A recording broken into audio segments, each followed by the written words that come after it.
Assalamualaikum warahmatullahi wabarakatuh. Di pertemuan kali ini, yaitu mata kuliah Ekonomi Koperasi dan UMKM, saya akan membahas mengenai konsep dan aliran koperasi. Maksudnya apa? Jadi gini, yang kita tahu kan Indonesia itu adalah negara yang memiliki ideologi berdasarkan Pancasila ya. Nah, sedangkan koperasi itu dibangun di Indonesia. Nah, sedangkan di dunia itu ada koperasi-koperasi lainnya yang dibangun di atas sistem ideologi berbeda dari Indonesia. Nah, contoh macam-macam sistem ideologi itu apa saja yang ada?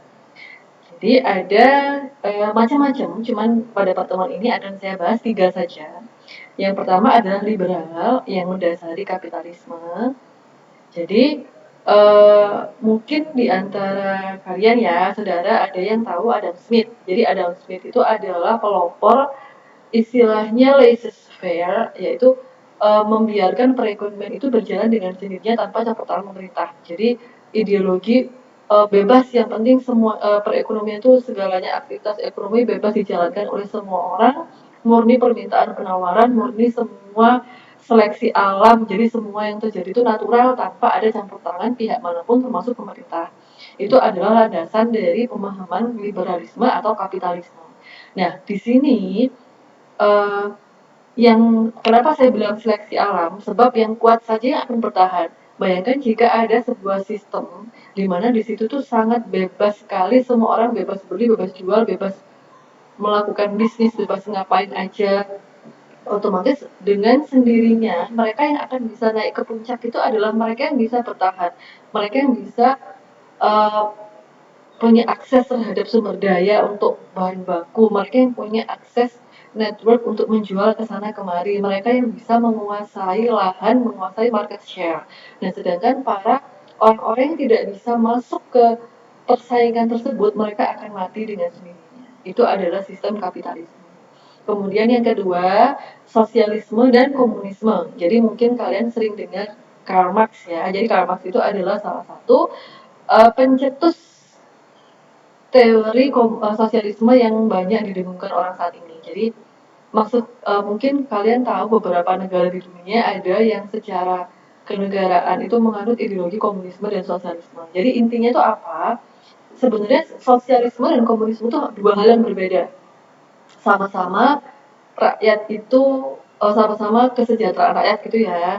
Tapi bedanya adalah kalau sosialisme dia itu satu untuk semua, semua untuk satu. Jadi uh, dari rakyat dan untuk rakyat seperti itu. Memang pemerintah intinya itu sosialisme itu adalah tidak ada barang. Jadi barang-barang itu semua itu barang-barang publik gitu ya untuk masyarakat semuanya. Jadi yang namanya kolam renang atau segala infrastruktur, segalanya itu adalah barang publik, tidak ada kepemilikan swasta, itu nggak ada. Jadi semua masyarakat berhak menikmati, berhak sejahtera dengan apa yang tersedia. Nah, sedangkan komunisme itu semuanya dimiliki oleh pemerintah. Jadi pemerintah memiliki semua sumber daya, kemudian masyarakat itu dibagi-bagi sesuai dengan kebutuhan. Oh, kamu butuh segini, ya kamu saya kasih segini, segini, segini. Jadi tergantung porsinya. Seperti itu ya. Kemudian sebaliknya ideologi yang ketiga itu adalah ideologi campuran. Jadi bukan merupakan kapitalisme, tapi juga bukan merupakan sosialisme dan komunisme, yaitu campuran. Jadi tetap membebaskan masyarakat untuk berkreasi secara ekonomi, tapi tetap ada pengawasan pemerintah dan jika ada apa-apa sama pemerintah tetap dibantu seperti itu. Nah, kemudian ada perbedaan aliran koperasi yang dibangun dari tiga landasan pemikiran tadi. Yang pertama adalah koperasi yang sifatnya liberal. Jadi koperasi yang sifatnya liberal itu pemerintah tidak ikut campur sama sekali. Kemudian koperasi yang kuat akan bertahan, sedangkan koperasi-koperasi rintisan atau koperasi yang kalah bersaing itu mereka akan uh, kalah bersaing ya. Kemudian koperasi menjadi organisasi yang mengoreksi dampak negatif sistem kapitalisme. Jadi misalnya ada dampak negatif sistem kapitalisme yang memang ada ya, itu maka koperasi dapat menjadi lembaga yang mengimbangi dampak negatif tersebut. Kemudian bagaimana jika koperasi yang berada atau dibangun di atas pemikiran komunisme dan sosialis itu seperti apa? Jadi koperasi merupakan bawahan pemerintah dan koperasi itu tidak otonom. Jadi koperasi itu memang untuk warga ya, tapi dia tidak bersifat otonom. Dia tidak memiliki wewenang atau otoritas untuk berkegiatan tanpa seizin pemerintah. Kemudian kalau campuran itu adalah pemerintah dan koperasi itu hubungannya partnership, jadi bukan atasan bawahan, kamu milikku, bukan seperti itu, tapi partnership.